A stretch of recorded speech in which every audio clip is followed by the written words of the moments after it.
Bismillahirrahmanirrahim.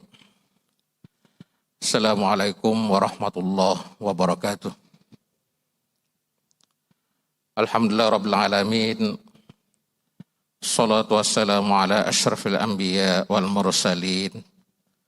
Sayyidina Muhammadin wa ala alihi wa sahbihi ajma'in. Alhamdulillah,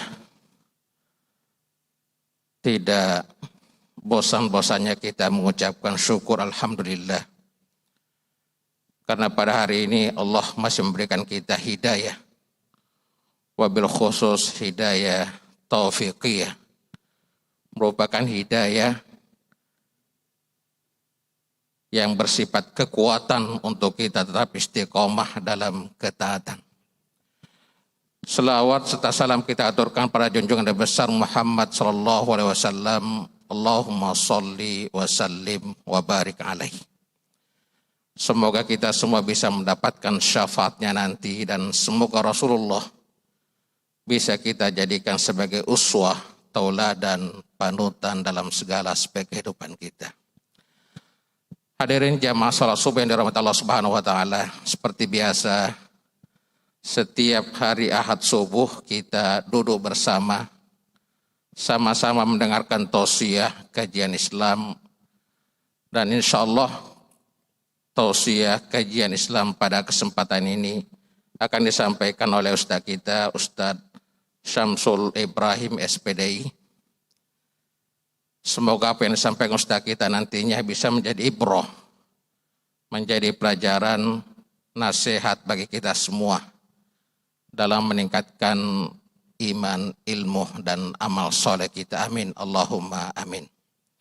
Dan insya Allah waktu kita Ustaz sampai syuruk insya Allah sekitar jam 6:05 insya Allah. Dan untuk mempersingkat waktu kepada Ustaz kita, Ustaz Syamsul Ibrahim SPDI, dipersilahkan. Pada Ustaz.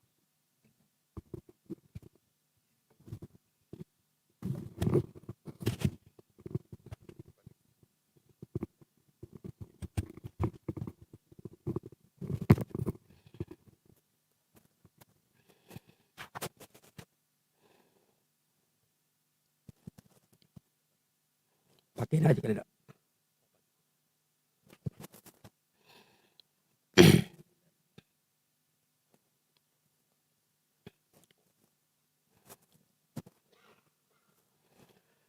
Assalamualaikum warahmatullahi wabarakatuh.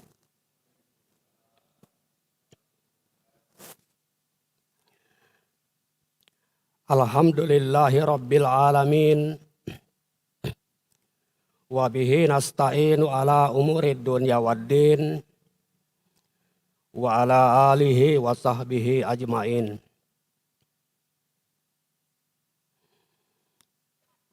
Yang saya hormati Takmir Masjid Sukajadi beserta jamaah yang senantiasa dirahmati oleh Allah Subhanahu wa taala. Pertama, kita memanjatkan puji dan syukur kehadirat Allah Subhanahu wa taala, sembari menyampaikan salawat dan salam kehadirat junjungan baginda Rasulullah Muhammad sallallahu alaihi wasallam. Pada pagi hari yang berbahagia ini kita diminta untuk mengetengahkan sebuah pembahasan yang terkait dengan masjid, yayasan, wakaf, dan hubungan ketiganya. Namun saya minta izin lebih dulu untuk memberikan apresiasi dan penghormatan yang setinggi-tingginya kepada takmir dan jamaah Masjid Sukajadi yang telah menginisiasi pelaksanaan kajian subuh Ahad setiap Ahad. Ini merupakan satu program unggulan saya kira yang tidak banyak dilakukan oleh masjid-masjid di Kota Batam. Kemudian yang kedua,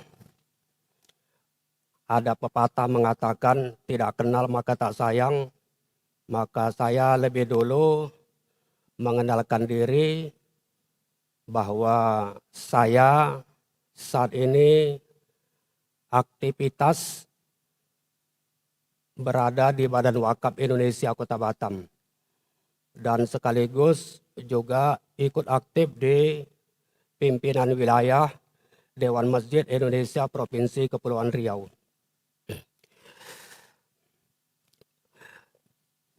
Kalau kita berbicara tentang masjid, maka Allah Subhanahu wa taala memberikan kriteria bagaimana masjid itu diurus atau dimakmurkan. Allah Subhanahu wa taala berfirman, A'udzubillahi minasyaitonir rajim. Innama ya'muru masajidallah.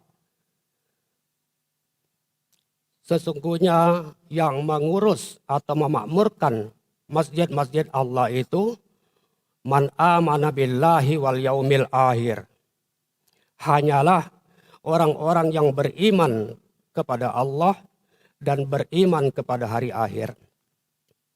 Wa aqamas sholata wa atuz zakah. Mendirikan salat dan membayar zakat. Walam yahsa ilallah fa'asa ulaika ayyakunu minal muhtadin.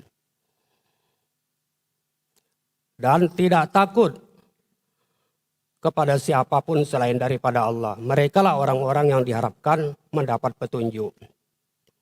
Jadi berdasarkan ayat ini, maka orang-orang yang diutamakan untuk memakmurkan atau menjadi takmir masjid itu, yang pertama, mereka memiliki kriteria beriman kepada Allah dan Rasul-Nya. Kemudian mendirikan sholat. Jadi orang mustahil akan menjadi pengurus masjid atau memberikan support terhadap kegiatan masjid, tapi mereka tidak sholat. Mereka tidak suka sholat berjamaah. Jadi orang-orang yang ingin menegakkan sholat berjamaah itu pasti mereka mendirikan masjid dan memakmurkan masjid. Yang kedua, yang ketiga, kriteria yang ketiga adalah mereka membayar zakat. Jadi pada galibnya orang-orang yang memakmurkan masjid itu atau orang-orang yang utama di dalam menjadi takmir, memberikan support kegiatan masjid itu adalah mereka para muzaki. Orang-orang yang senantiasa membayar zakat. Dan kriteria terakhir adalah walam yahsa ilallah. Mereka tidak takut kepada siapapun selain dari Allah. Ini yang berat. Karena setiap kali takmir masjid bisa saja diintervensi oleh penguasa, diatur dan sebagainya. Dan kita disyaratkan untuk konsisten, istiqomah, bahwa kita hanya tunduk dan taat kepada Allah saja. Dalam arti kita hanya mengikuti ketentuan-ketentuan yang digariskan oleh Allah dan Rasul-Nya. Kemudian terkait dengan aturan yang berlaku tentang masjid di Indonesia, maka ada beberapa ketentuan-ketentuan yang diterbitkan oleh pemerintah, di antaranya peraturan bersama Menteri Agama dan Menteri Dalam Negeri nomor 9 dan 8 tahun 2006 tentang pedoman tugas kepala daerah dan wakil kepala daerah dalam pemeliharaan kerukunan umat beragama, pemberdayaan forum kerukunan umat beragama, dan pendirian rumah ibadat. Jadi peraturan bersama ini ada 3 poin yang diatur, di antaranya adalah masalah pendirian rumah ibadat. Kemudian ada keputusan Dirjen Bimas Islam yang mengatur tentang standarisasi imam masjid. Kemudian standar pembinaan manajemen masjid. Kemudian tuntunan penggunaan pengeras suara di masjid. Dan yang terakhir ada peraturan Menteri Agama yang mengatur tentang Badan Kesejahteraan Masjid, organisasi dan tata kerja Badan Kesejahteraan Masjid. Nah, inilah ketentuan-ketentuan yang ada di Republik ini terkait dengan rumah ibadah atau masjid. Kalau kita merujuk kepada peraturan bersama Menteri tentang pendirian rumah ibadat itu, maka urutannya atau susunannya ketika di dalam suatu komunitas terdapat sedikitnya 90 orang yang akan menjadi pengguna rumah ibadah, maka 90 orang ini bermusyawarah untuk mengangkat panitia pendirian rumah ibadah atau panitia pendirian masjid. Kemudian panitia pendirian masjid ini yang bertindak atas nama jamaah mengurus legalitas tanah, izin mendirikan bangunan, dan sebagainya. Di dalam ketentuan tersebut, pendirian masjid itu pertama harus mendapat rekomendasi dari Forum Kerukunan Umat Beragama Kota Kabupaten. Yang kedua, mendapat rekomendasi dari Kepala Kantor Kementerian Agama Kota Kabupaten. Baru nanti akan diproses oleh wali kota atau bupati terkait dengan izin mendirikan bangunan masjid tersebut. Setelah mereka memenuhi pertama ketentuan tadi, yang kedua tentang persyaratan teknis bangunan dan persyaratan administrasi.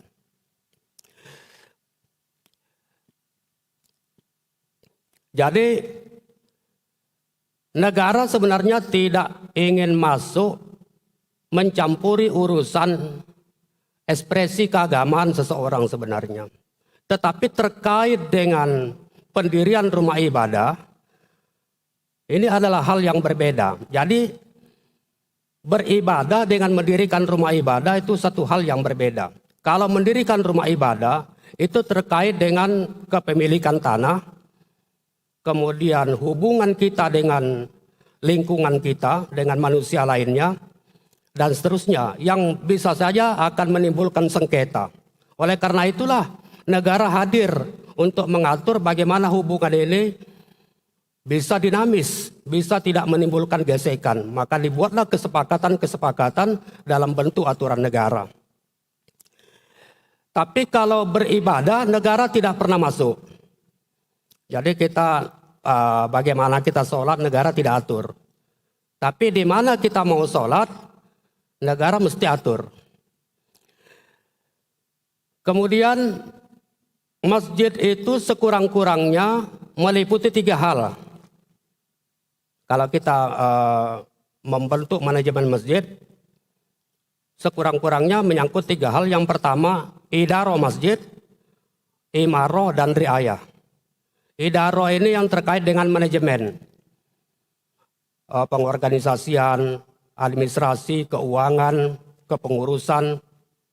Kemudian imaro terkait dengan kegiatan memakmurkan masjid, pendidikan, kegiatan sosial, peringatan Hari Besar Islam, dan sebagainya. Kemudian riayah terkait dengan pemeliharaan dan perawatan, pembangunan fisik, pemenuhan perlengkapan, keamanan, keindahan, kebersihan, dan sebagainya. Jadi minimal di dalam kepengurusan masjid itu ada 3 bidang yang mengatur persoalan-persoalan masjid itu. Kemudian yang kedua masalah pemilihan pengurus masjid. Kalau kita mengacu kepada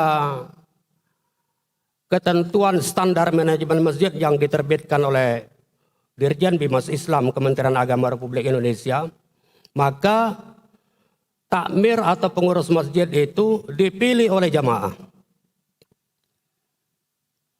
Kemudian berdasarkan hasil pemilihan jamaah itu diusulkan kepada kepala instansi terkait.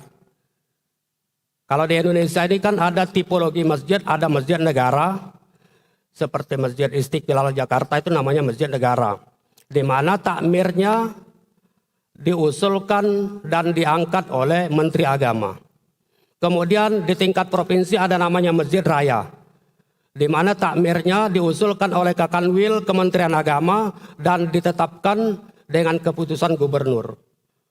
Kemudian di tingkat kota kabupaten Masjid Agung namanya, diusulkan oleh Kepala Kantor Kementerian Agama Kota Kabupaten dan ditetapkan dengan keputusan wali kota atau bupati. Kemudian di tingkat kecamatan ada masjid besar, diusulkan oleh Kepala Kantor Urusan Agama, ditetapkan dengan keputusan camat. Kemudian di tingkat kelurahan desa namanya masjid jami, ditetapkan oleh lurah kepala desa. Nah, di luar itu ada namanya masjid publik. Nah, kalau tempat kita ini namanya masjid publik. Masjid publik ini bisa macam-macam. Ada masjid yang berada di lingkungan perusahaan. Ada masjid yang berada di lingkungan perkantoran. Ada masjid yang didirikan oleh suatu organisasi tertentu. Seperti Muhammadiyah mendirikan masjid, NU mendirikan masjid. Kemudian ada masjid yang memang berada di pemukiman masyarakat, didirikan oleh masyarakat. Maka kita akan melihat masjid itu, masjid publik ini di mana posisinya. Kalau dianya berada di kawasan industri, didirikan oleh perusahaan, maka pengangkatan pengurusnya itu mesti dikonsultasikan dengan manajemen perusahaan yang bersangkutan. Nah, kalau seperti di tempat kita ini, maka pengangkatan pengurusnya dipilih oleh jamaah, diusulkan untuk ditetapkan oleh lurah atau kepala instansi yang mengurusi bidang agama, yaitu Kepala Kantor Urusan Agama Kecamatan. Nah, kalau seandainya ditetapkan oleh lurah, maka mesti mendapat rekomendasi dari Kepala Kantor Urusan Agama. Ini dalam rangka pemerintah ikut memberikan proteksi pembinaan dan penganggaran terhadap masjid. Jadi kalau kita tidak ikuti prosedur ini, maka pemerintah sulit untuk masuk ketika ada masalah yang kita hadapi. Kemudian masalah yayasan, ini memang saya ada beberapa masjid juga memang mereka mempertanyakan hubungan yayasan dengan masjid. Pernah saya datang Masjid Darussalam di Batu Haji, minggu kemarin saya di Masjid Al Munawwarah Bengkong juga menanyakan tentang itu. Yayasan ini sebenarnya sudah lama ada di Indonesia, tapi undang-undangnya baru lahir pada tahun 2001. Undang-undang nomor 16 tahun 2001 tentang yayasan, kemudian diubah lagi Undang-Undang nomor 28 tahun 2004. PP-nya baru terbit pada tahun 2008. PP nomor 63 tahun 2008 tentang pelaksanaan undang-undang yayasan. Jadi masih baru sekali. Yayasan ini didirikan oleh satu orang atau lebih. Jadi boleh satu orang, boleh lebih daripada satu orang. Dia datang ke notaris, kemudian membuat akta pendirian yayasan, kemudian didaftarkan ke Kementerian Hukum dan HAM.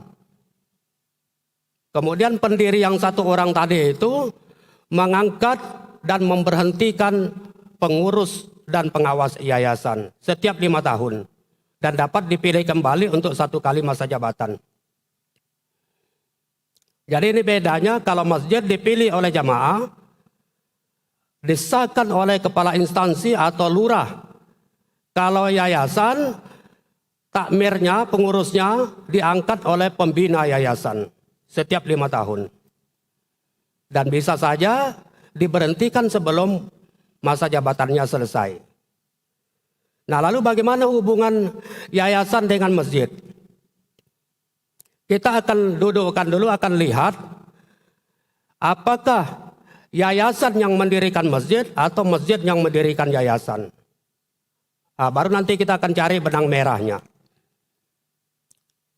Seperti Masjid Istiqlal Jakarta, itu yang mendirikan adalah negara.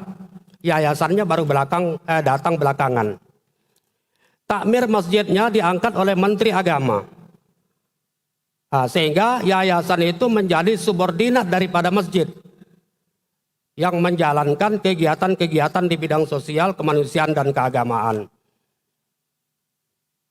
Tapi ada juga kita mendirikan yayasan, belum ada masjid, belum ada apa-apa, kemudian kita minta tanah ke BP Batam, kemudian kita bangun masjid dengan uang kita sendiri, dalam kapasitas sebagai pendiri yayasan, maka masjid itu bisa dianggap sebagai milik yayasan. Maka masjid berada di bawah yayasan, menjadi subordinat daripada yayasan. Karena yang mendirikan masjid itu adalah yayasan. Tapi kalau masjid yang mendirikan yayasan, masjidnya sudah jadi, pengurusnya sudah ada, jamaahnya sudah terbentuk, kemudian dalam rangka melakukan perbuatan hukum, tindakan hukum, maka kita membuat badan hukum yayasan, maka yayasan itu sebenarnya menjadi subordinat daripada masjid. Dan ini banyak, seperti Masjid Agung Batam, itu juga ada yayasannya. Tapi takmir Masjid Agung Batam diangkat oleh Wali Kota Batam, bukan diangkat oleh yayasan. Nah, ini hubungannya. Yayasan itu dapat mendirikan perwakilan di seluruh Indonesia, mulai dari Sabang sampai Merauke. Kalau masjid, jarang ada masjid, misalkan perwakilan Sukajadi, di Aceh misalkan, itu tak pernah kita dengar. Tapi kalau yayasan seperti Yayasan Dewan Dakwah Islam Indonesia, Yayasan Darut Tauhid, itu di mana-mana provinsi dan kota kabupaten ada perwakilannya. Yang terakhir masalah wakaf.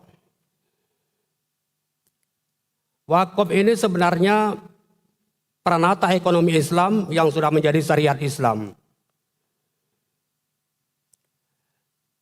Kalau kita lihat praktik yang dilakukan oleh para sahabat, maka sebenarnya takmir masjid ini adalah nazir wakaf. Jadi prinsip wakaf itu dua saja. Pertama, kata Nabi kepada Umar, in syi'ta habasta aslaha wa tasaddaqta biha. Jadi prinsip pertama habasta. Prinsip yang kedua, wa tasaddaqta, yaitu prinsip mengekalkan, menahan pokoknya, mengabadikan, kemudian dikelola, diproduktifkan, dan hasilnya atau manfaatnya disalurkan kepada orang-orang yang berhak. Nah, masjid ini merupakan prinsip yang kita kekalkan. Umar berkata terkait dengan prinsip itu, annahu la yuba'u asluha wa la yubta'u wa la yurasu wa la yuhabu. Tidak boleh dijual, tidak boleh dikurangi, tidak boleh diwariskan, dan tidak boleh dihibahkan. Ini masjid, kekayaan masjid ini tidak boleh dijual. Tidak boleh dipotong-potong, dikurangi, diambil sebagian. Tidak boleh diwariskan. Tidak boleh dihibahkan. Nah, kemudian karena wakaf itu dikelola, wakaf ini sebenarnya mesti ditahan dan memberikan manfaat ekonomis jangka panjang.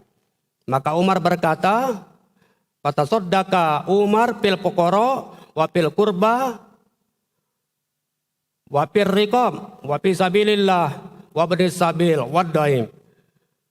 Hasil daripada pengelolaan wakaf itu disalurkan kepada fakir miskin, kaum kerabat, untuk membebaskan perbudakan, untuk belanja perjuangan di jalan Allah, dan untuk membantu orang-orang yang kehabisan ongkos di jalan, serta untuk memberi makan para tamu. Nah, ini prinsipnya kurang lebih sama dengan ketika kita mengelola masjid. Hanya saja di Republik ini umumnya wakaf itu baru sebatas kegiatan yang tidak bersifat produktif, komersial. Kalau kita bangun masjid sebenarnya bagus juga. Tapi kalau seandainya kita bangun mall baru di atasnya kita bangun masjid, kan sama juga kita bangun masjid juga, cuma ada mallnya. Kalau ini kan ada masjid tapi tidak ada pusat bisnisnya. Kalau wakaf itu sebenarnya beriringan antara kegiatan sosial dengan kegiatan ekonomi produktif. Jadi ini pembahasannya sangat panjang sekali, dan kalau kita ulas secara detail tidak akan cukup waktu. Tapi prinsip yang ingin saya sampaikan adalah bahwa pertama, masjid sebenarnya adalah bagian daripada governance, bagian daripada subordinat pemerintahan. Mengapa? Karena takmir masjid itu diangkat oleh negara.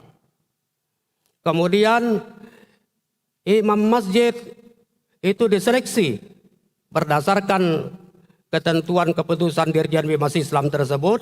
Kalau takmir masjid itu dipilih oleh jamaah, kalau imam masjid diseleksi. Karena mereka menjalankan sebuah profesi, keahlian, karena itu tidak bisa dipilih. Mereka itu diseleksi, mana yang memenuhi persyaratan diangkat menjadi imam. Yang mengangkat jadi imam bukan takmir, tetapi kepala instansi yang bersangkutan, yang berkepentingan. Nah, sehingga kedudukan imam dengan takmir itu sejajar sebenarnya. SK-nya sama-sama dari kepala instansi. Kan kita juga terasa kurang beradab kalau seandainya imam bisa kita pecat. Padahal imam itu kalau di dalam syariah Islam itu kedudukannya kan paling tinggi di masjid itu. Namanya juga imam masjid. Tapi kok bisa diberhentikan. Nah, kalau misalkan karena itu imam itu diangkat oleh negara. Kalau ada masalah kita lapor ke negara-negara yang akan memberhentikannya. Dalam hal ini kepala instansi yang berkepentingan, bisa kepala kantor urusan agama, bisa lurah, kepala desa. Saya kira inilah hal-hal penting yang perlu saya kemukakan. Kurang lebih mohon maaf. Terima kasih. Wassalamualaikum warahmatullahi wabarakatuh.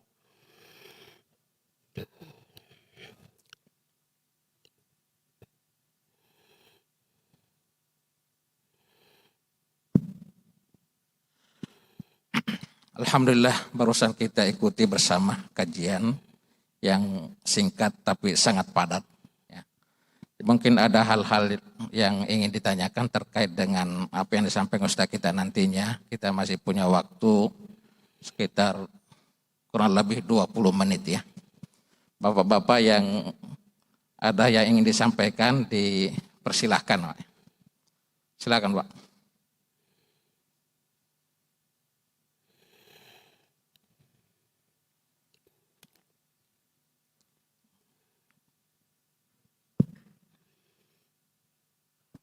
Makasih Pak. Bismillahirrahmanirrahim. Assalamualaikum warahmatullahi wabarakatuh. Pak Ustadz, kalau kita bicara wakaf, yang terjadi situasi yang paling jelek, kira-kira apa risiko yang harus kita pikirkan Pak? Kan ada kita sering dengar masalah dengan perwakafan ini. Jadi contoh-contoh yang bisa dijadikan acuan. Risiko yang paling jelek itu apa? Terima kasih Pak.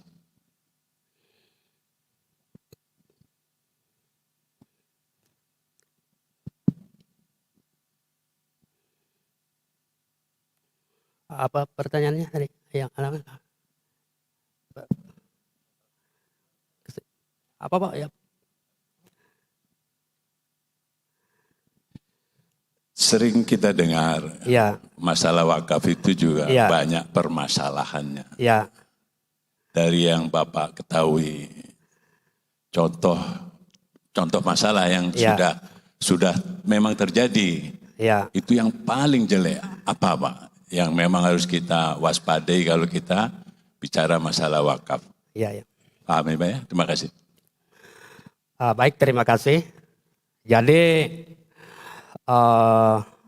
wakaf ini termasuk salah satu syariat Islam yang sudah diresepsi menjadi hukum positif di Indonesia dengan terbitnya Undang-Undang Nomor 41 Tahun 2004 tentang wakaf, kemudian Peraturan Pemerintah Nomor 42 Tahun 2006 tentang pelaksanaan Undang-Undang Wakaf, kemudian Peraturan Menteri Agama Nomor 4 Tahun 2009 tentang administrasi pendaftaran wakaf uang, dan ada lagi Peraturan Dirjen Nomor 420 Tahun 2009 juga tentang bentuk, model, dan spesifikasi formulir wakaf uang.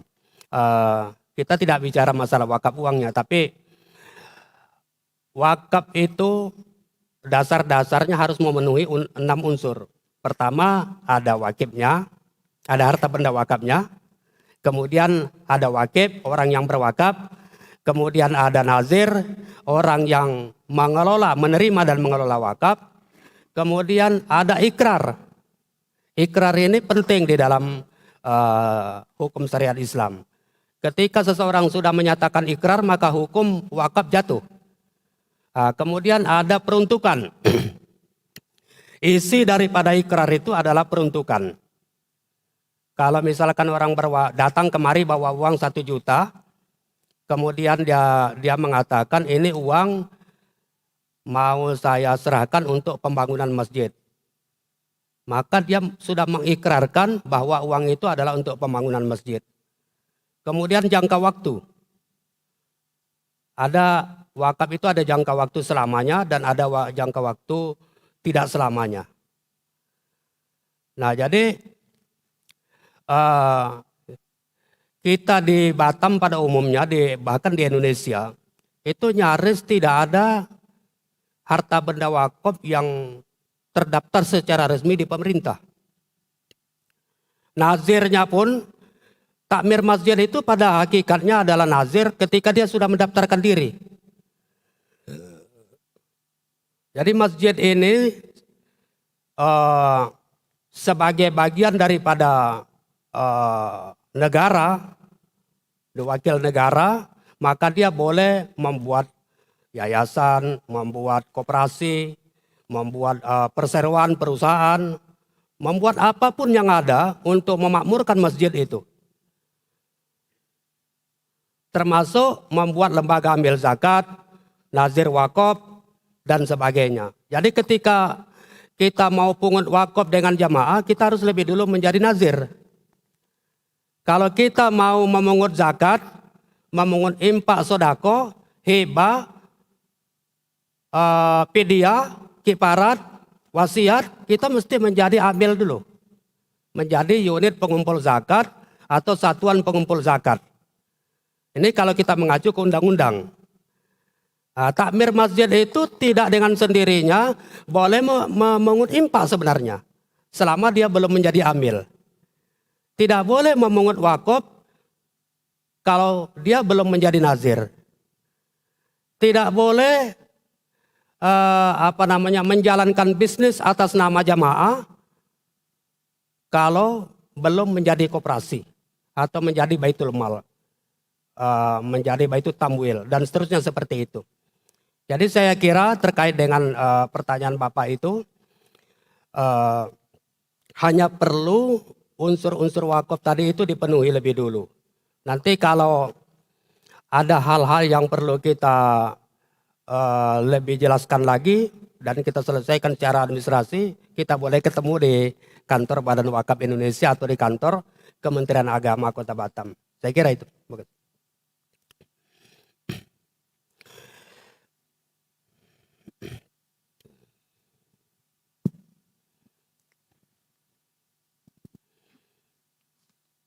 Assalamualaikum warahmatullahi wabarakatuh. Maaf, Ustadz, jelas nggak kira-kira yang saya sampaikan? Ya. Oke. Terima kasih tadi saya ikutin paparannya dari Pak Ustadz mengenai lebih ke arah peraturan pemerintahnya mungkin ya, ke undang-undangannya. Mungkin yang saya pahami di sini pendirian masjid ini kan kalau kita melihat dari syariatnya itu adalah kita mencontoh Masjid Nabi ya, yaitu Masjid Nabawi. Kira-kira begitu ya Ustadz ya. Nah kalau dilihat dari penjelasannya Ustadz, saya agak melihat ada kontradiksi antara konsep pendirian masjid Rasulullah, yaitu masjid yang menjadi pusat peradaban, pusat kegiatan, dengan peraturan yang pemerintah terapkan. Nah, kira-kira mungkin ya mumpung di sini ada pakarnya, kira-kira dasar pembuatan itu kenapa bisa rasanya tidak sejalan ya dengan apa yang Rasulullah dirikan atau konsepkan dengan apa yang pemerintah tuangkan ke dalam bentuk undang-undang gitu. Karena yang satu itu adalah Rasulullah membuat masjid itu menjadi pusat, sementara di dalam perjalanannya, di dalam pelaksanaannya di Indonesia ini, masjid malah bagian dari suatu perusahaan. Makanya kadang kita melihat masjid itu adalah bagian terkecil dari mall, ditempatkan di basement yang ya maaf, mungkin tempat yang paling hina, yang paling jelek lah di satu sudut mall itu. Dan di pemerintah maksudnya di sebuah kantor juga ya itu masjid adalah bukan suatu bagian. Padahal pola berpikirnya kita, masjid itu adalah sesuatu yang utama. Jadi ya dibalik misalnya nanti masjid yang punya mall gitu kan, atau masjid yang di situ ada kegiatan lainnya.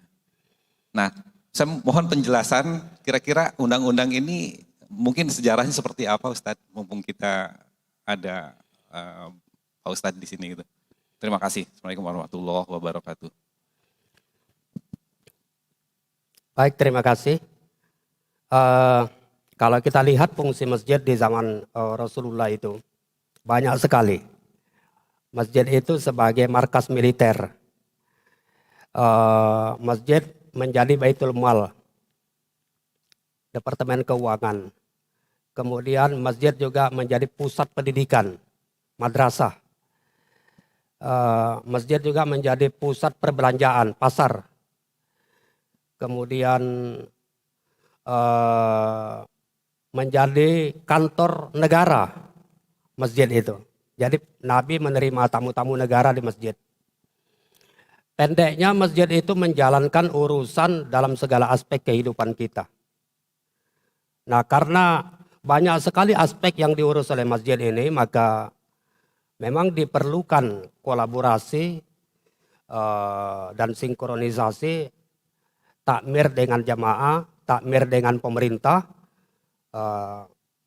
Ini adalah satu kesatuan yang tidak bisa dipisah-pisahkan. Nah, karena masjid ini di dalam menjalankan peran, fungsi, dan tugasnya itu akan senantiasa berhadapan dengan persoalan-persoalan yang berkaitan dengan hukum, maka pemerintah menyiapkan perangkat-perangkat agar perangkat-perangkat hukum agar kita dapat melakukan perbuatan atau tindakan hukum sesuai dengan ketentuan yang berlaku. Saya kira itu Pak ya. Substansi pertanyaannya.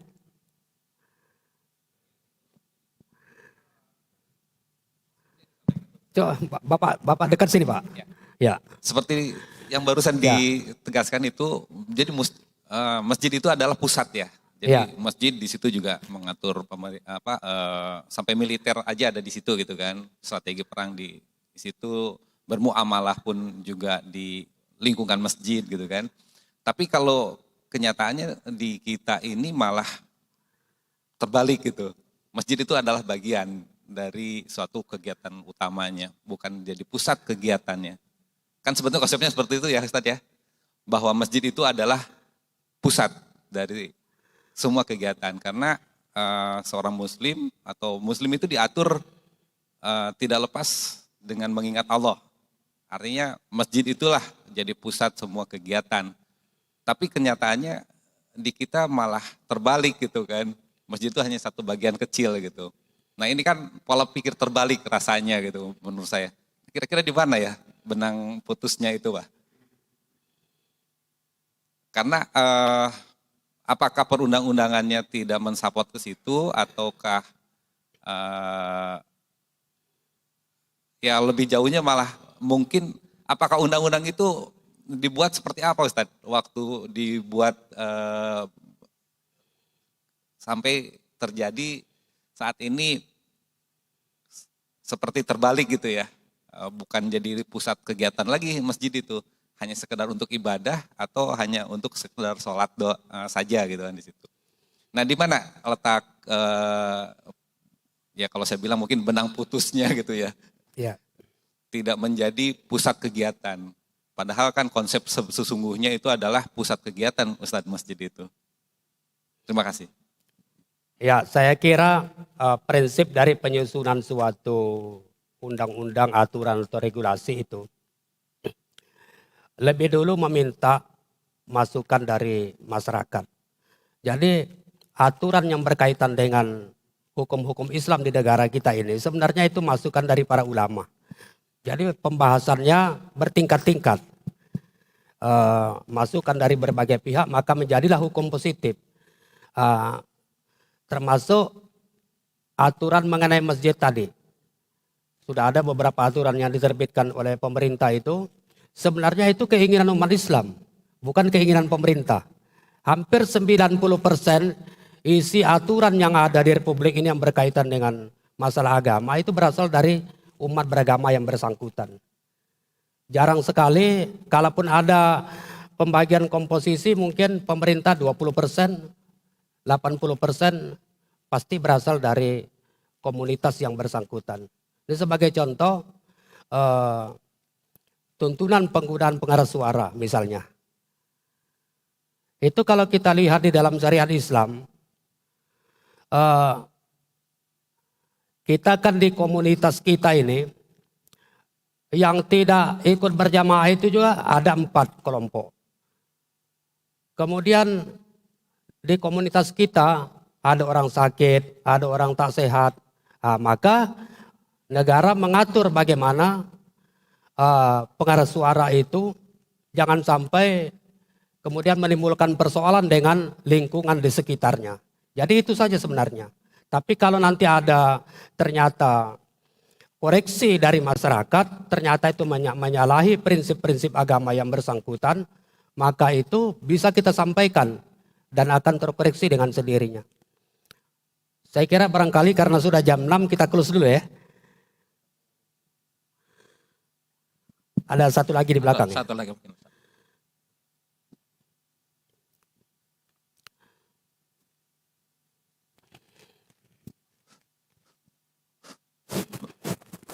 Makasih Ustaz. Assalamualaikum warahmatullahi wabarakatuh. Sangat menarik sekali Ustaz pemaparan tadi tentang yayasan tadi Ustaz. Sementara tadi Ustaz mengatakan ada 2 bentuk yayasan. Yayasan yang pertama, yayasan dulu, baru masjid dulu. Yang kedua, masjid dulu, baru yayasan. Ustaz ya. Saya sedikit untuk gambar mungkin untuk kita sama semua. Mungkin sedikit informasi juga sifatnya Ustaz. Bahwa Masjid Sukojaji ini didirikan pada tahun 1998. Kemudian dibentuk yayasan pada tahun 2000. Saya belum masuk Ustaz. Saya belum di sini. Walaupun saya sudah punya rumah di sini, tapi saya belum ke jamaah sini. Saya masih jemaah di Al-Falah sana. Kemudian tahun 2001 itu dibentuklah yayasan tersebut karena tujuannya untuk tadi sama, mempermudah supaya legalitas status hukum untuk masjid tadi itu. Di tengah jalan namanya tiap jamaah itu kan punya kepentingan, punya kesibukan, pekerjaan. Lama-lama mereka yang pendiri yayasan ini, pengurus yayasan ini sudah pindah tugas. Ada yang meninggal, pindah tugas, ada pindah rumah. Nah, sehingga terakhir tinggal 3 orang. 3 orang aja yang di yayasan yang lama itu, Ustaz. Nah, kemudian setelah itu, sementara masjid butuh pengembangan. Butuh 4 orang, 4 jamaah, butuh pembangunan, butuh pembelian alat-alat dan segala macam. Tentunya dibentuk lagi yayasan baru atas musyawarah mufakat wa jamaah yang ada pada saat itu, Ustaz. Kan enggak semua jamaah. Kalau sekarang kan jamaahnya ramai, Ustaz. Kalau dulu paling kita 30 orang berkumpul jamaah di masjid, rapat rame-rame, musyawarah rame-rame, bentuk yayasan baru. Tujuannya apa? Supaya ada legalitas. Kan juga enggak bagus, Ustaz. Keuangan masuk ke rekening pribadi. Karena nomornya enggak ada. Karena memang itu ketentuan apa? Keadaan seperti itu, Ustaz. Karena yayasan lama sudah bisa dihubung lagi. Sementara masjid butuh pengembangan, butuh impak, butuh transfer dana dari orang. Memang ada rekening tadi itu nama yayasan, ada juga. Nah, kemudian tengah jalan lah ini. Tentu dengan kita para tadi, kita butuh legal status hukumnya. Supaya si pengurus ini bisa bertindak keluar dan ke dalam pihak keluar untuk nama yayasan dan ini. Nah, di tengah jalan semua, Ustaz. Nah, tentunya namanya kita hidup berkelompok, bermasyarakat ini timbul ide-ide yang lain. Tapi tadi pasti Ustaz nyatakan bahwa yang namanya yayasan itu pembina berhak mengangkat memberhentikan pengurus pengawas, itu memang ketentuan dari undang-undang yayasan tersebut di atas. Nah, pertanyaan kita ini bagaimana, Ustaz kita mencari terbaik, karena kita kan ke masjid ini kan niatnya kan beribadah, memakmurkan masjid, supaya jangan sampai ada timbul ekses yang tidak baik untuk kita bersama, agar supaya kita beribadah ke masjid itu adalah untuk ibadah, bukan mencari suatu hal yang sifatnya bisa menonjol atau apalah namanya. Yang intinya bahwa kita memakmurkan masjid ini. Nah, apa kira-kira Ustaz kondisi seperti ini? Karena tadi mengingat yayasan dibuat setelah masjid jadi. Kira-kira itu Ustaz yang Ustaz akan lihat. Apa kira-kira yang kita lakukan agar supaya nanti jangan timbul masalah tadi itu. Karena tadi mengingat adalah yayasan dibuat setelah masjid jadi. Terima kasih Ustaz. Assalamualaikum. Bisa disambungkan ke sini sekali? Ya. Ya. Kurang jelas.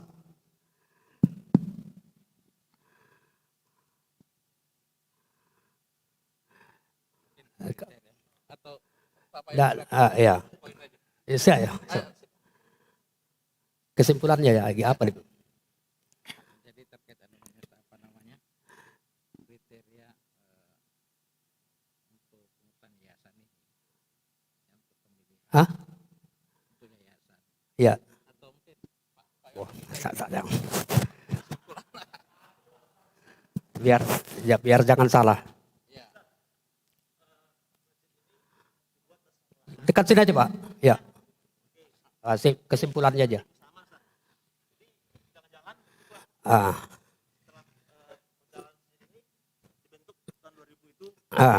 Ya. Yayasan itu dibentuk tahun 2000, dibangun tahun 2008. Ya. Oke. Dan setelah itu jalanlah masjid ini. Ya. Nah, di tengah jalan kan banyak yang pada begini. Oke. Semacam. Ya. Tentu kita butuh legalnya. Baik, udah saya tangkap. Masjid pun dikembangkan balik. Iya. Nah, pengembangan karena tidak ada lagi orangnya. Oke. Jadi bagaimana kalau yayasan yang mendirikan masjid ini, yayasannya lebih dulu ada, baru kemudian masjidnya. Masjid itu salah satu kegiatan yang diselenggarakan oleh yayasan. Di samping kegiatan-kegiatan lainnya seperti pendidikan, mungkin juga ada lembaga ekonomi yang dibangun seperti pusat perbelanjaan, mungkin juga yayasan punya hotel dan seterusnya seperti itu. Tetapi begini Pak, jikapun masjid itu dibangun oleh yayasan, tidak dengan sendirinya pengurus yayasan itu menjadi pengurus masjid.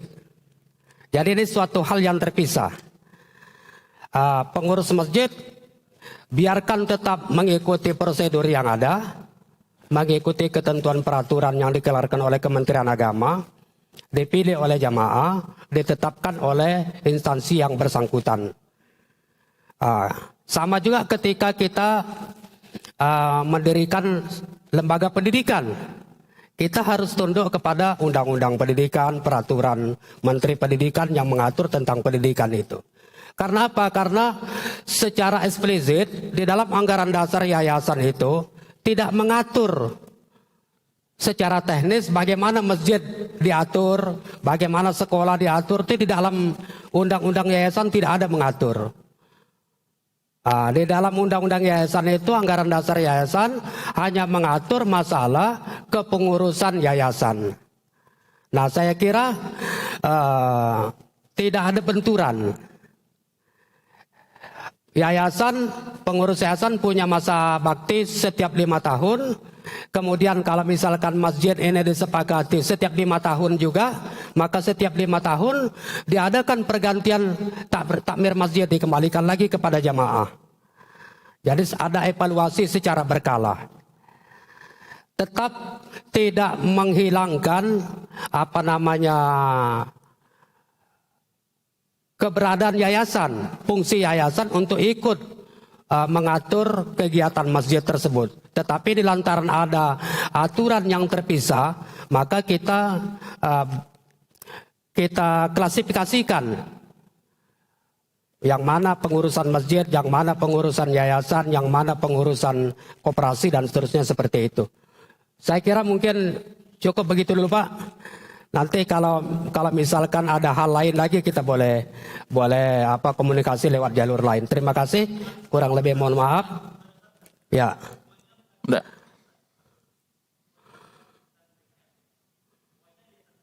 Ya. Ya. Ya.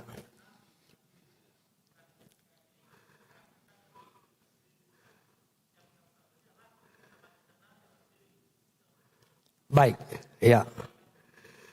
Ya, bisa kita lanjutkan. Alhamdulillah, Ya. kita sudah sampai di jam 6.11 ya. Kita sudah masuk waktu syuruk.